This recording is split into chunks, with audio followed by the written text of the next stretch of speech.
Assalamualaikum warahmatullahi wabarakatuh. A'udzubillahi minasyaitonir rajim. Bismillahirrahmanirrahim. Alhamdulillahilladzi hadana li hada wa ma kunna linahtadiya laula an hadanallah. Asyhadu an la ilaha illallah wa la syarikalah. Lahul mulku wal hamdu yuhyi wa yumiitu wa ala kulli syai'in qadir. Qala Allah Ta'ala, a'udzubillahi minasyaitonir rajim. Bismillahirrahmanirrahim. Ya ayyuhalladzina amanu taqullaha wa kunu ma'as-shadiqin. Amma ba'd. Para salikin rahimakumullah, jamaah sahabat, mari kita bersyukur pada Allah biqouli alhamdulillahirabbil alamin dan bersolawat Allahumma shalli ala sayyidina Muhammad wa ala alihi washabihi. Kita meneruskan di ujung dari kitab Minhajul Abidin. Bapak Ibu sekalian, kita mengumpamakan kita sedang di atas gunung. Setelah kita menanjak dari bawah, kemudian di situ Allah membuka semua makanan di tenda-tenda, semua serba nikmat, semua seindah. Bisa lihat pemandangan yang indah-indah 360 derajat, bisa melihat indahnya alam. Maka dengan demikian itulah disebut dengan aqobatus syukur wal hamd. Setelah kita mengalami proses yang panjang, Allah menebarkan nikmat sehingga kita tinggal bersyukur. Alhamdulillah ya Allah ala ni'amillah, semua nikmatmu ya Allah. Kira itu kita bayangkan sedang kita di atas kenikmatan. Mari kita lanjutkan al-faslun, fasal. Wa qala al-mu'allif hadza kitab wa nahbima bi ulumiha fid darain amin ya rabbal alamin. A'udzubillahi minasyaitonir rajim. Bismillahirrahmanirrahim. Ayyuhal murid tumma'lam ma huwa tahqiqu fi hadzal bab. Kemudian ketahuilah bahwa pengukuhan di atas semuanya ini, hadzal bab, artinya bab yang menempuh sangat panjang tadi. Kita sudah di atas, sudah pada aqobah yang sab'ah, yang ketujuh. Maka dengan demikian tahqiqu hadzal bab, maka ini dikukuhkan. Bapak Ibu sekalian sedang akan mau dikukuhkan sebagai S1, S2, S3, guru besar, ini lagi dikukuhkan. Ya, wa annahu laisa hadza tariqu fi tulihi wa qasrihi mislal masafatil kainah, yaitu sejujurnya tidaklah jalan ini dalam hal jauhnya dan pendeknya seperti jarak tempuh yang ada. Jadi untuk menjadi seorang di puncak itu tergantung seorang menempuhnya itu seperti apa. Kemarin ada yang 40, 50, ada yang sekejap sudah jadi wali, itu juga ada. Allati sa'luhul anfus, yang tidak dijalani secara fisik. Jadi muraqabah muqarrabah, mendekatkan diri pada Allah, dan kita sudah menjadi Abdullah, itu hamba Allah, yang kita menjalani suluk itu semua dari bawah sampai ke atas, itu bukan pekerjaan fisik. Ya. Faqattuha bil ikdam, lalu fisik dapat menuntaskan jarak tempuh dengan gerakan langkah-langkah kakinya. Orang kalau jalan kaki fisik berapa kilo maka akan bisa mendapatkan sesuatu, bukan itu. Fayaqta'u ala hasabi quwwatil anfusi wa dha'fiha, lalu menempuh jalan akhirat ini bisa terjadi berdasarkan perhitungan kekuatan fisik atau kelemahan fisik, bukan. Orang semakin tua pasti masuk surga, bukan karena lama usianya, bukan lama jalan fisiknya, bukan. Tetapi Itu semua karena hatinya sudah ta'alluq ilallah, sudah bergantung pada Allah, sudah mahabbah ilallah. Innama huwa tariqur ruhani. Tetapi menurut Imam Ghazali, orang menuju Allah, orang dekat dengan Allah, orang yang suluk ilallah, orang yang muqarrabah, yang mendekatkan diri pada Allah, tariqun ruhaniyun. Itu adalah tariqah rohani, jalan rohani. Sejauh mana diri kita mendekatkan diri pada Allah. Taslakuhul qulub. Ini lakunya laku hati. Ala bidzikrillah tatmainul qulub. Karena itu berzikirlah, karena zikir itu bisa menenangkan hatimu. Ini adalah tariqul rohani.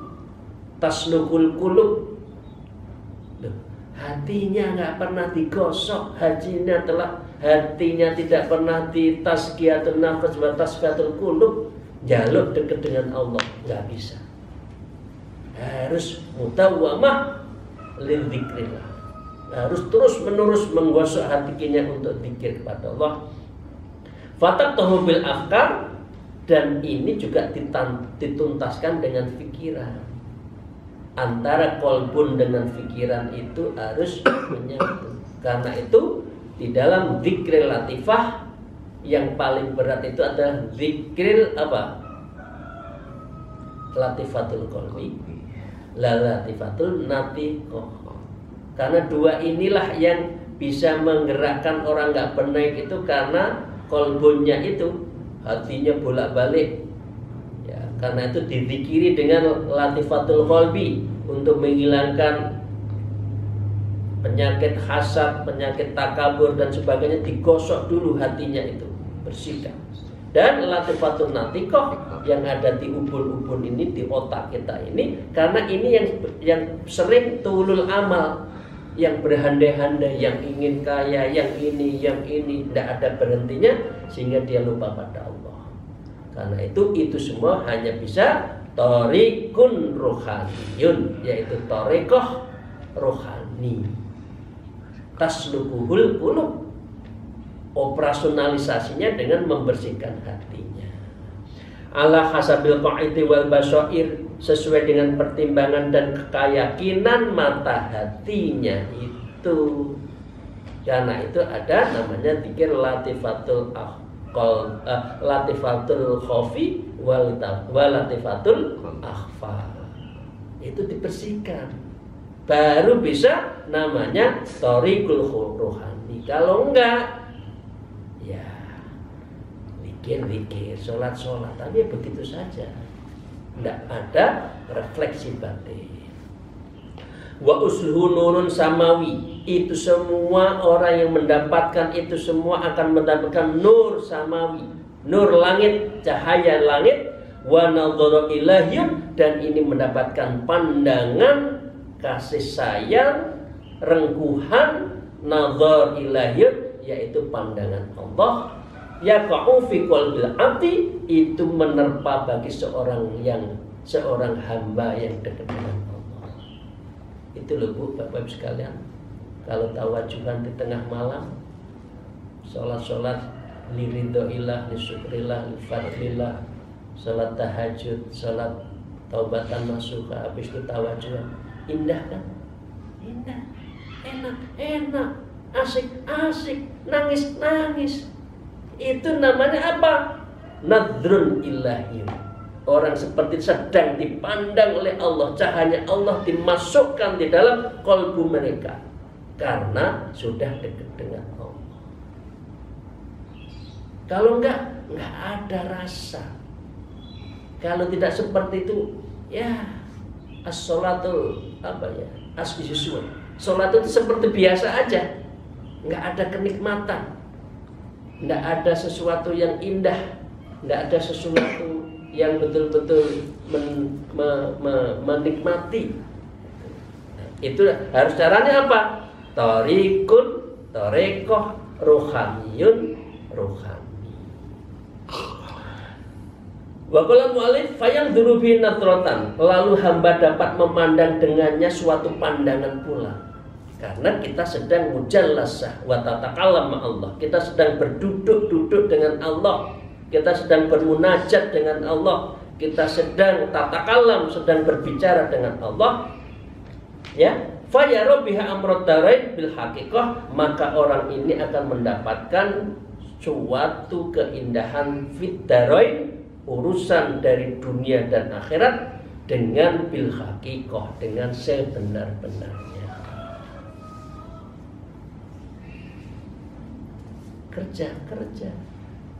Tapi kerja yang berkah gimana? Yang ini. Duit sugih yang nikmat, yang berkah apa? Yang bertoreko. Kalau ndak ngongso jenengan. Kalau tidak ngejar bayang-bayang. Jam 7 esok bayang-bayangannya ada di depan kita, ya, di belakang kita kan, kalau dari matahari. Kita kejar, enggak kena-kena. Orang itu sedang mimpi dengan dirinya kok, gitu loh. Karena dia tidak dalam posisi bil haqiqah muqarrabah ilallah, tidak dengan hakiki mendekatkan diri pada Allah. Dunya dikejar-kejar, Gusti Allah tinggi gelumaglame. Gelumaglame atau ya sailinge, lek eling deket, lek eling enggak. Kalau lagi ingat sholat malam, kalau enggak ya enggak. Lek sedih njaluk sholat hajat, kadung dikasih lupa. Nah, itu menungsa. Itu menungso.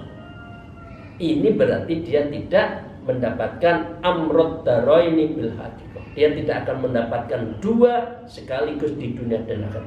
Tapi kalau mendapatkan dunia di akhirat, sugih tur dekat Gusti Allah. Punya jabatan tapi bertarekoh. Punya kedudukan tapi dekat dengan Allah, mengikuti amal-amal tarekoh. Kalau enggak ngongso mas, kalau enggak kering dulur, kalau enggak fata morgana itu konco-konco semua. Ayo sing wis umur 40, 50, 50, swidak, ayo wis tarekoh wis. Monggo, baru nikmat hidup itu. Ono remnya urusan dunia ini. Ngoten nggih. Bapak sekalian, tsumma hadan nur rubbama yadrul abdu mi'atan sanah. Untuk mendapatkan cahaya Allah itu seringkali ada orang mendapatkannya itu baru 100 tahun. Wala yaitu wala athara minha. Namun dia tidak menemukan dan tidak menemukan jejak nur tersebut. Umurnya 70, umurnya 80, tapi wajahnya itu medeni, nyerem itu. Karena memang nggak ada cahaya Allah. Banyak loh ya. Umur suwita kok malah melakrak. Umur 70 lali nek Gusti Allah itu banyak. Dia nggak mendapatkan sesuatu. Ayo, monggo nggih. Jangan lupa. Udah dekatkan diri pada Allah. Wala dzalika li khati'atin fit talab. Hal itu karena kesalahannya dalam mencari, wa taksiri fil istihadi wa jahlihi bi tarkin dzalik. Ada kekurangan dalam bersungguh-sungguh ketidakmantauannya jalan tersebut. Lah wong ora nek sing bimbing ora enek. Kowe itu pikire kaya ngene, tangine ngene, tolat taubat dhisik, mandi taubat sik, baru dibersihkan hatinya, baru latifatul ruhnya, sirnya, khofi akhfanya itu dibersihkan. Enggak ono sing bimbing ya piye iso deket dengan Gusti Allah ora ana sing bimbing Nah, ini karena apa? Tadi karena dia tidak kesalahan mencari li khati'ati fit talab, enggak nemu. Karena itulah Bapak sekalian, di dalam ilmu tasawuf itu seringkali tidak semua orang ketemu dengan mursyid, tidak semua orang dipertemukan dengan guru, tidak semua dibukakan hatinya untuk ikut tarekoh itu di situ. karena salah mencari dan tidak sungguh-sungguh. Bapak sekalian, wa akharu yajidu fi khamsina sanah, ada juga yang 50 tahun. Wa akharu yajidu fi asrin, ada juga yang menemukan guru, menemukan cara berzikir yang benar itu 10 tahun. Wa akharu fi yaumin, ada juga hamba yang sehari sudah ketemu gurunya, sudah langsung mancep, langsung mendekatkan diri pada Allah. Fi sa'atin wa lahdatin, ada juga yang karena kehendak Allah, ilmu laduni, ilmu yang dikasih Allah, dalam sa'atin 1 jam, lahdatin sekejap, bi inayati rabbil izzah, karena itu semua pertolongan dari Allah yang maha perkasa. Ada juga. Wa huwa ta'ala waliyul hidayah, dan Allah ta'ala mengatur semua hidayah itu. Banyak loh orang tidak dapat hidayah untuk udkhulu fisilmi kafah, itu banyak. Udkhulu fisilmi kafah itu pengertian di dalam tasawuf 3. Dia ya iman, dia ya Islam, dia ihsan. Ia ya akidah, ia juga syariah, ia juga tasawuf. Dia juga syariah, dia juga thariqah, dia juga ma'rifat, dia hakikat. Itu udkhulu fisilmi. Tapi ini waliyul hidayah, semua Allah yang mengatur hidayah itu. Tapi tidak semua terbukakan hatinya. Ya. Lakinnal abdu ma'murun bil istihad fa'ala bi umurin, akan tapi seorang hamba diperintahkan untuk bersungguh-sungguh. Golek ana kok ketemu ngelmu. Nggih. Ingat mboten nek desa-desa kan ngoten kan? Golek sesuai angin. Nah, itu bapak saya dulu kalau ngajari gitu. Carilah rumahnya angin itu di mana, galihnya kangkung itu di mana. Nah, kangkung kok ada galih? Kalau ada galih itu kan jati. Tapi ilmu yang betul-betul dekat Allah, semua itu ada sabtena, ada substansi. Golek ono, carilah. Lah itu semua dicari dengan sungguh-sungguh. Fa'alaihi bima umira, maka wajib baginya untuk melakukan yang diperintahkan. Untuk mencari Allah maka harus makrifat. Ya. Man arafa nafsa faqad arafa rabbah. Orang yang bisa menerka, mentaksonomi diri kita, maka dia akan menemukan Allah. Kalau tidak, sulit. Umur 40, 50, 60, 70 ngono-ngono wae, begitu-begitu saja. Ya, karena dia tidak dalam posisi waliyun hidayah dan dia tidak bisa melaksanakan sesuai dengan perintah. Wal amru maksumun makdurun, dan segala perkara itu ada hal yang telah dibagikan dan telah ditentukan. Kalau dibagikan, ya, dibagikan itu sama semua Islam.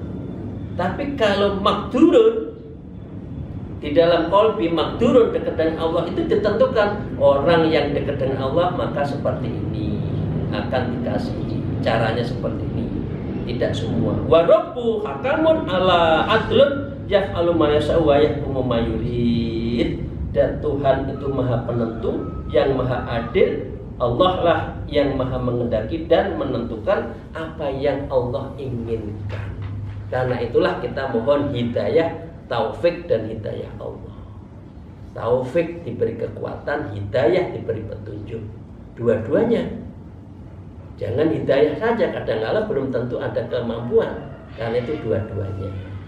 Amin ya rabbal alamin. Alhamdulillah pada ibu bapak sekalian, dengan seizin Allah kita bersyukur pada guru-guru kita, guru kita sampai Sayyidina Abu Bakar, sampai Rasulullah, sampai malaikat Jibril kepada Rasulullah, itu semua guru-guru kita dalam bertarekat. Amin ya rabbal alamin ya. Kita Allah memberi taufik dan hidayah. Fa idza kunta fa ma'adhamu hadzal khati wa asatu hadzal amrun.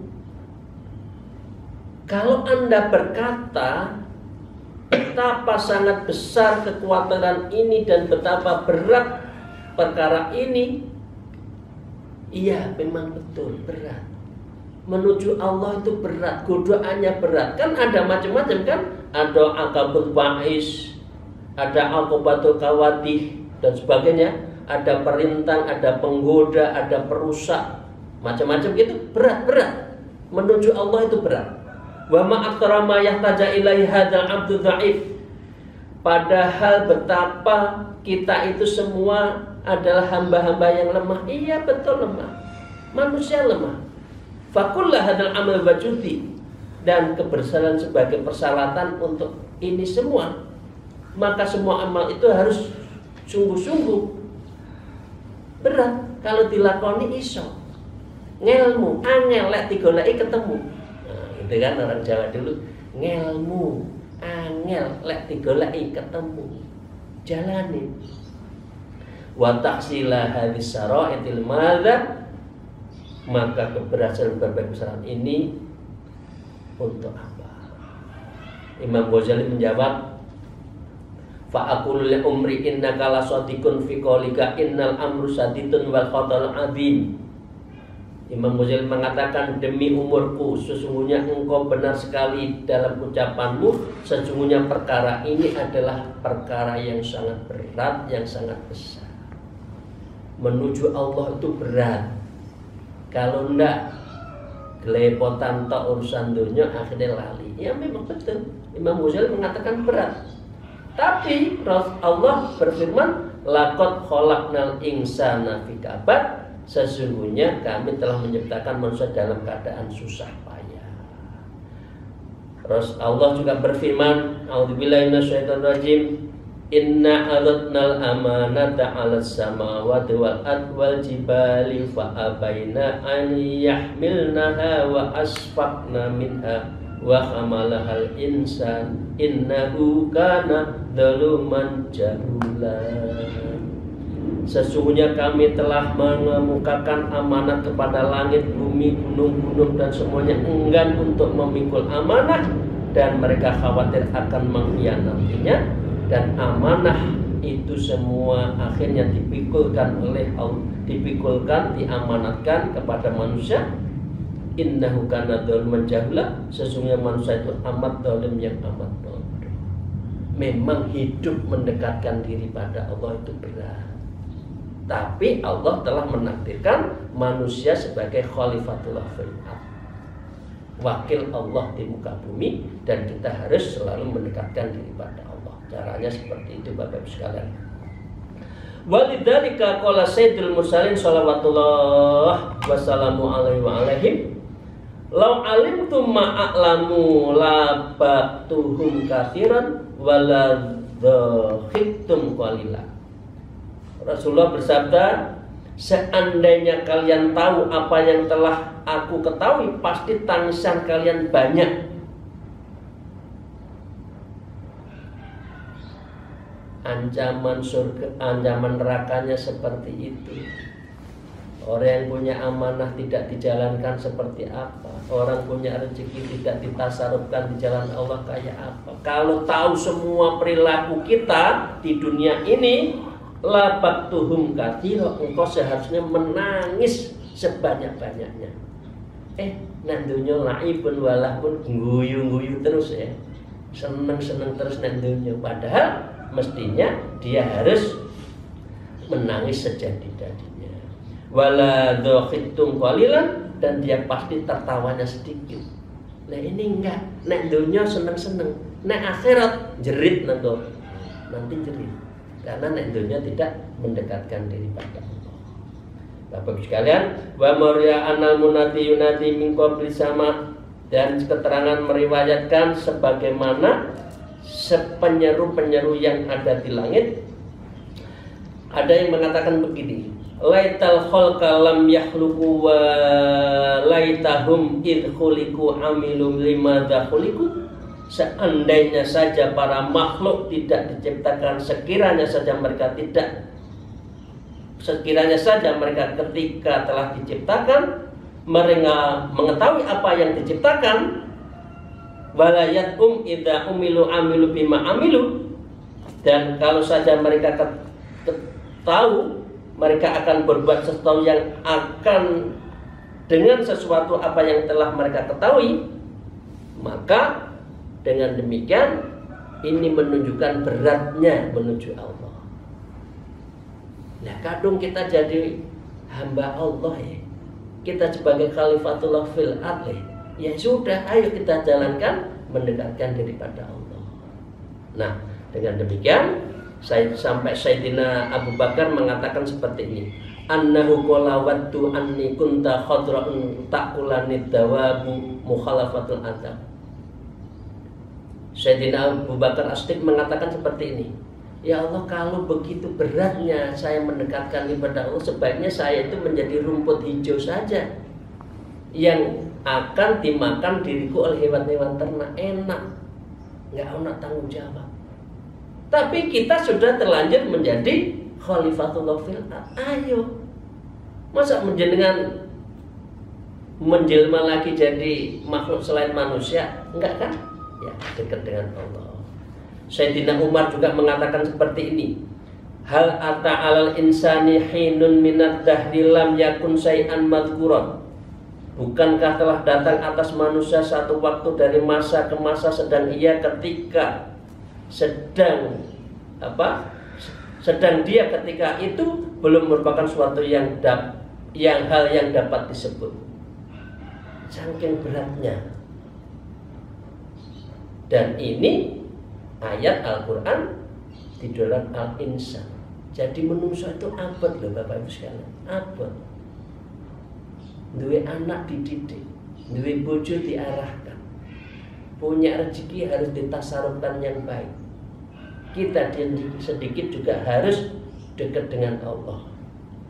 Nah, setelah itu beliau berkata, andai saja masa itu telah selesai, ya artinya Sayyidina Umar juga begitu.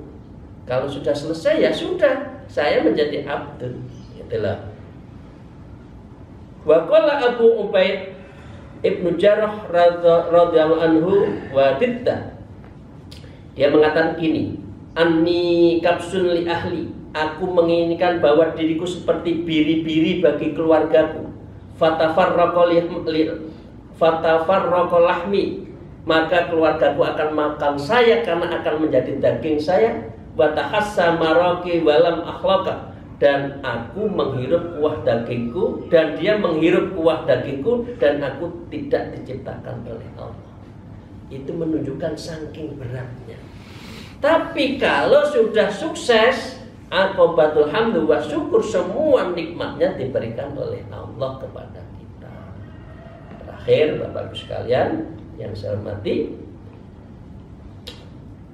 Imam Wahab bin Munabbih juga mengatakan, khuliqa ibnu Adam ahmaqa walaula hamkuhu mahannahu aisyun. Telah diciptakan anak Adam dalam kondisi pandir, dan seandainya tidak ada kepandirannya, maka tidaklah terasa nyaman baginya kehidupan ini. Jadi memang manusia itu berat menuju Allah, tapi harus dijalankan, insya Allah bisa.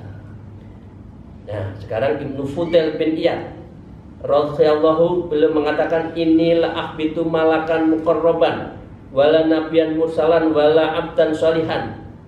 Sesungguhnya aku tidak berambisi seperti malaikat, seperti nabi, seperti rasul, seperti hamba yang abdan sholih. Tidak. Alaisa haulai yulta'bauna yaumil qiyamah innama ahbitu man lam yukhlaq. Bukankah mereka akan ditegur pada hari kiamat? Sesungguhnya aku berambisi hanya sebagai orang yang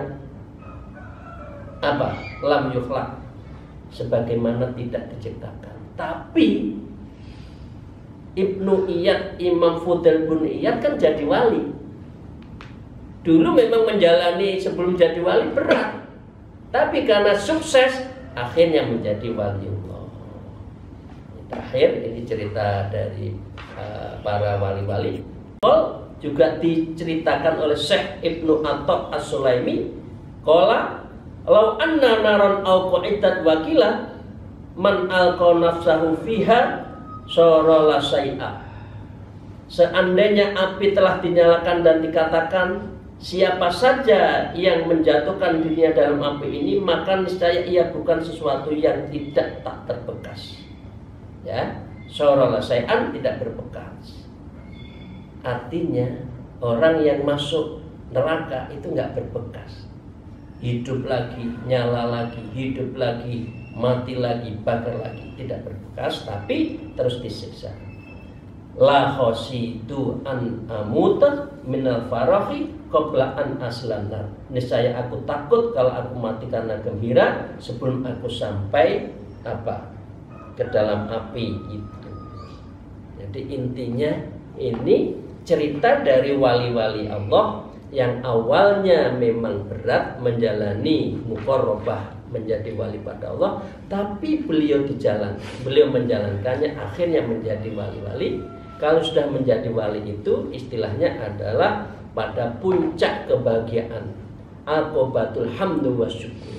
Semua nikmat Allah ditebarkan begitu banyak sehingga kita tidak mampu untuk menghitungnya. Fabi ayyi ala'i rabbikum tukadzibun. Demikian, terima kasih Bapak Ibu sekalian. Semoga Allah meridhoi, membimbing kita dan kita betul-betul dalam rangka menuju, dan insya Allah kita sampai pada aqibatus syukur wal hamdu. Dan karena itu kalau sudah sampai, kita harus jaga sejaga-jaganya, sekuat-kuatnya. Akhirul kalam, alfu minkum, wallahul muwaffiq ila aqwamit thoriq. Wassalamualaikum warahmatullahi wabarakatuh.